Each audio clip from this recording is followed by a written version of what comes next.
Student সবাই এদিকে মনোযোগ দাও।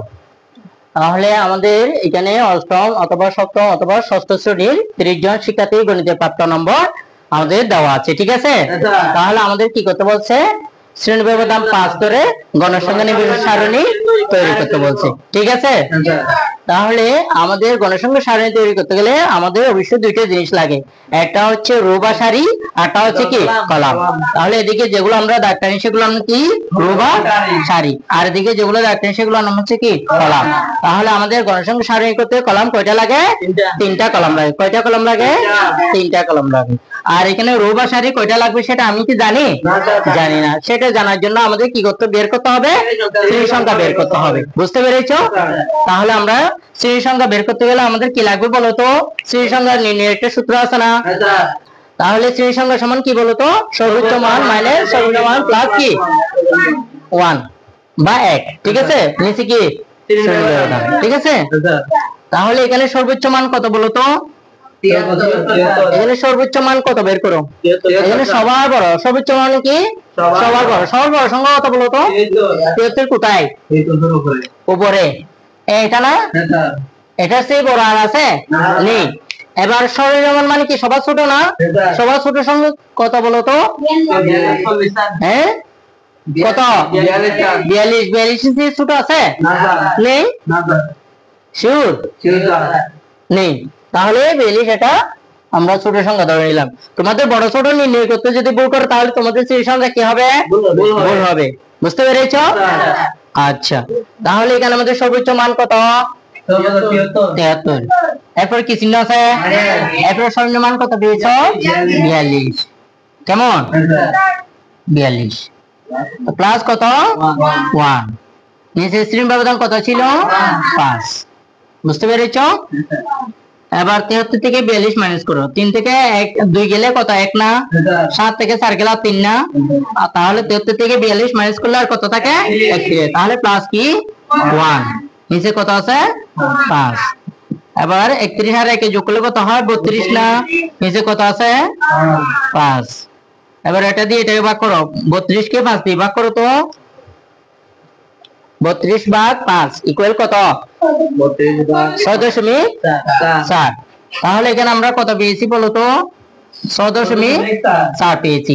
আচ্ছা, দশমিকের পরে যদি সংখ্যা থাকে, দশমিকের পরে যদি কি থাকে? সংখ্যা থাকে, তাহলে আমাদের কি করতে হবে? দশমিকের আগে কি সংখ্যা আছে বলো তো?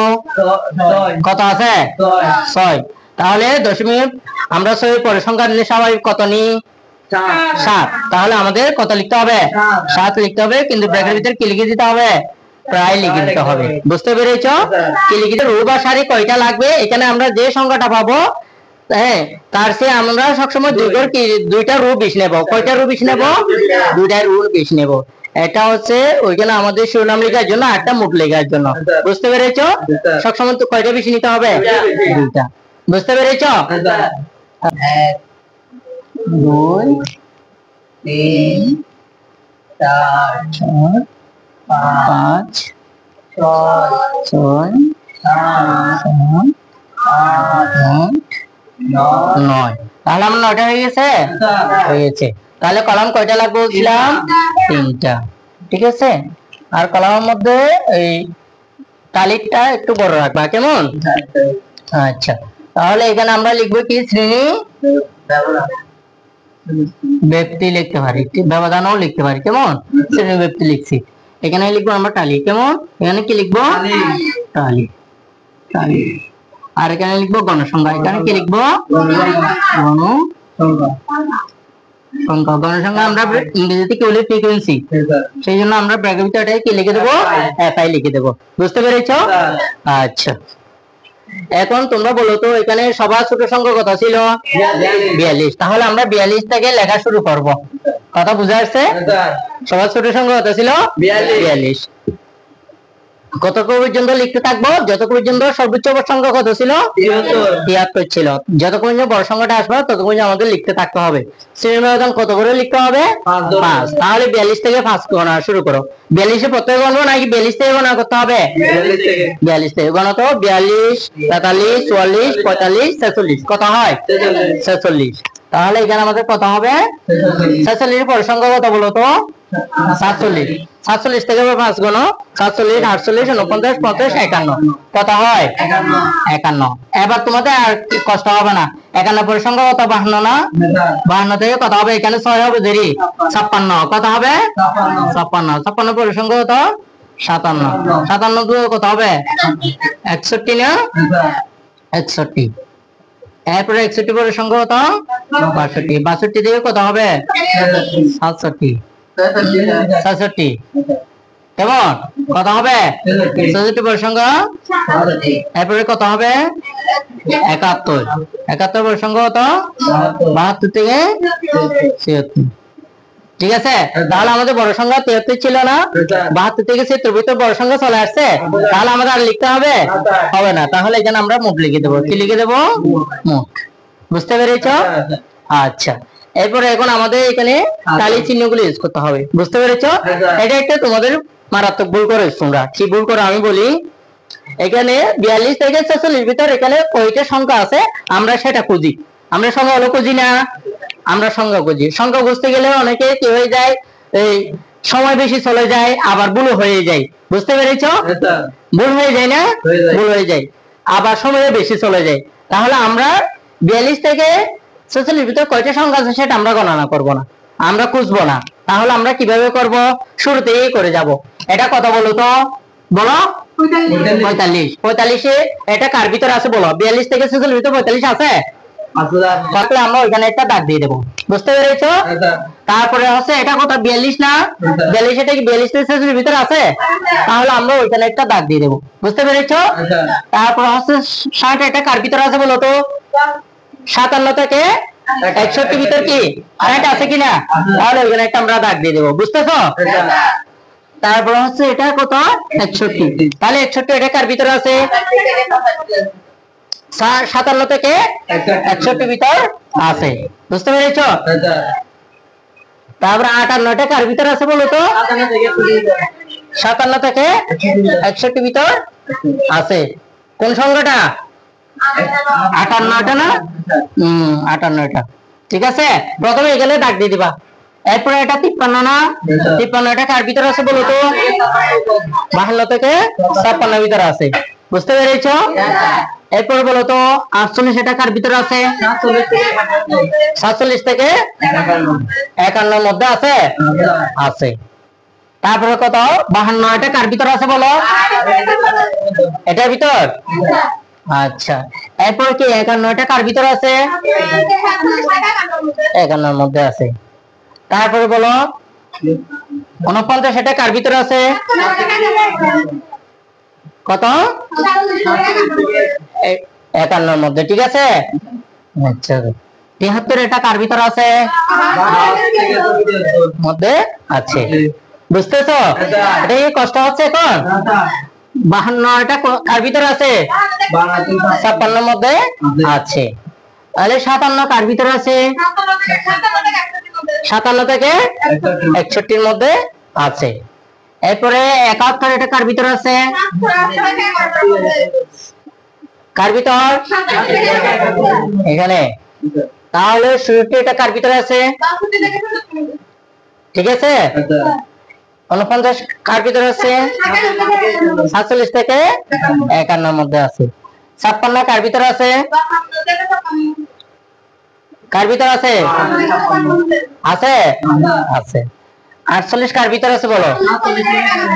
47 থেকে 51 মধ্যে আছে। তাহলে দেখো 60টা যখন হয়ে যাবে তখন আমরা আড়াআড়ি ভাবে দেব পঞ্চমতম দাগটা। মনে থাকবে? 4টা পরে পঞ্চম দাগটা এভাবে দিতে হবে।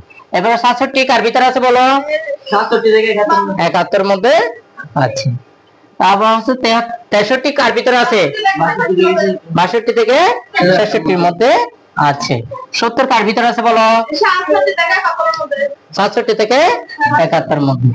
এরপর 59 কার ভিতর আছে? এটার মধ্যে। তাহলে এখানে 4টা হয়ে গেছে না? পঞ্চম হলে আমাদের এভাবে দিতে হবে না? আচ্ছা, এরপর কি 54 কার ভিতর আছে?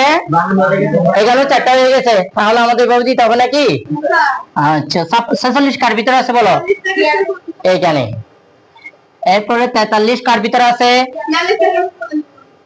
তারপর হচ্ছে 56 কার ভিতরে আছে 52 থেকে 56। তাহলে এবার আমাদের 5টার পরে যখন আমরা আবার এক্সট্রা দাগ আসবে, টালি আসবে, তখন আমরা কি করে দেব, আলাদা ভাবে দেব। বুঝতে পেরেছো? একটু ফাঁকা রাখবো। এবারে 59 কার ভিতরে আছে বলো? এটার মধ্যে। তাহলে এটার মধ্যে সেম ভাবে দিব। তারপর কত 43 না? 43 কোথায় আছে বলো? এখানে 4টা হয়ে গেছে, আর 55 দাগে দেবো। এরপরে 68 কার ভিতরে আছে বলো? 71 মধ্যে। এটা সাবধানে বলতে হবে এই কথাগুলা, ঠিক আছে? দেখে বলতে হবে। 52 কার ভিতরে আছে বলো? এখানে। হ্যাঁ, আর আছে সংখ্যা নেই। তাহলে এখানে আমার কি খুঁজতে হয়েছে? 42 কয়টা আছে, 47 থেকে 51 ভিতরে কয়টা আছে, এগুলো খুঁজতে গেলে অনেক প্যারা না? তোমাদের মিস্টেক বা ভুল হয়ে যায় না? অবশ্যই ভুল হয়ে যায়। আবার সংখ্যাগুলো খুঁজতে অনেক সময় লাগে। তাহলে আমার কি একই সংখ্যা একটাও কি বাদ পড়ছে? বাদ পড়ে না। আর কি ভুল হওয়ার সুযোগ আছে? সুযোগ নেই। সেই জন্য আমরা টালি চিহ্নগুলো এইভাবেই বসাবো। প্রশ্নের মধ্যে তোমাদের এটা খাতার মধ্যে লিখতে হবে না, এটা আমি তোমাদের বোঝার জন্য প্রশ্নটা লিখেছি। বুঝতে পেরেছো? তোমাদের প্রশ্নের মধ্যে ছোট্ট করে একটা দাগ দেবা, তারপর সেটা যার ভিতর থাকে সেখানে একটা টালি চিহ্ন বসিয়ে দেবা। বুঝতে পেরেছো? আচ্ছা, এখানে আমরা টালি কয়টা পেয়েছি এবার? 5টা পেয়েছি। এখানে 5টা না? তাহলে আমরা এখানে 5 বসিয়ে দেব। এখানে কয়টি পেয়েছি বলো তো? 5। ঠিক আছে, এখানে কত পেয়েছি বলো তো? 7। এখানে কত পেয়েছি? এখানে কত? এখানে কত পেয়েছি? এখানে এরপরে এখানে n সমান, এগুলো সব যোগ করো তো। 5 আছে 10 যোগ করলে কত? 10 না? 10 আর 7 কত হয়? 17 আছে কত হয়? 23 আর 2 কত? 25। 25 আর 4 কত? 29 না? 29 আর 1 কত হয়? 30। তাহলে আমাদের গণসংখ্যা কত? 30। তাহলে এখানে আমাদের কয়জনের কথা বলছিল প্রশ্নে? 30 জনের কথা বলছিল। আমরা 30 পেয়ে গেছি। দেখছো মিলে গেছে, আমার অঙ্ক হয়ে গেছে। বুঝতে পেরেছো? সবাই বুঝেছো? এই কঠিন? তাহলে গণসংখ্যা সারণী কি সহজ? অবশ্যই সহজ। এরপরে তোমাদের যদি ক্রমযুক্ত গণসংখ্যা সারণী করতে বলে, তাহলে সেম কাজ থাকবে, কিন্তু এখানে একটা কিভাবে কলাম বৃদ্ধি পাবে। যেমন তোমাদের এখানে একটা কিভাবে কলাম কিভাবে বৃদ্ধি পাবে, কি বললে? ক্রমযুক্ত গণসংখ্যা সারণী বলে, অথবা যোজিত গণসংখ্যা সারণী বলতে পারি। ঠিক আছে? তাহলে তোমরা সেটা এখানে লিখে দেবা, এই ক্রমযুক্ত অথবা যোজিত গণসংখ্যা। ঠিক আছে? ক্রম যোজিত কি গণসংখ্যা, কি লিখে দেবা? গণসংখ্যা। এটাকে CFI লিখে দেবা, ব্র্যাকেটে কি লিখে দেবা? কারণ এটাকে বলা হয় কমিউলেটিভ ফ্রিকোয়েন্সি ইংরেজিতে। ঠিক আছে? এর জন্য ব্র্যাকেটে CFI লিখে দেবা। আচ্ছা, ক্রমযুক্ত গণসংখ্যা সারণী কিভাবে বের করে দেয়? এখানে যে সংখ্যাটা আছে সেটা সোজা বসে ফেলবা। ঠিক আছে? কারণ 5 এর আগে কোন সংখ্যা নাই, মানে কি আছে? মনে মনে 0 কি আছে? 0 বা 0। ঠিক আছে? তাহলে 5 এর সাথে 0 যোগ করলে 5 না? এবার এটার সাথে পরের সংখ্যা যোগ করবা। 5 এ 5 যোগ করলে কত হয়? 10। 10 আর সাথে যোগ করলে কত হয়? 17। এটার সাথে পরেরটা যোগ করো। 17 আর 6 যোগ করলে কত? 23। 23 আর 2 যোগ করলে কত? 25। 25 আর 4 যোগ করলে কত? 29। 29 আর 1 যোগ করলে কত? 30। এটা মজার বিষয় হচ্ছে, তোমাদের ক্রমযুক্ত গণসংখ্যা সারণী বই হয়েছে কি বই হয় নাই সেটা বোঝার একটা উপায় হচ্ছে, টেকনিক হচ্ছে কি, এখানে তোমরা গণসংখ্যার মধ্যে যে সংখ্যাটা পেয়েছিলা সেই সংখ্যাটা এখানে মিলে যাবে। বুঝতে পেরেছো কথা? যদি এখানে কম বা বেশি হয় এটা চেয়ে, তাহলে তোমাদের কি মনে করতে হবে? অঙ্ক ভুল হয়েছে মনে করতে হবে। কথা বুঝে আসছে? সবাই বুঝেছো? তাহলে এটা কি বললে করতে হবে? যে সারণী বললে। আর যদি এমনি গণসংখ্যা সারণী বললে কতটুকু করতে হবে? যায় এতটুকু। ঠিক আছে?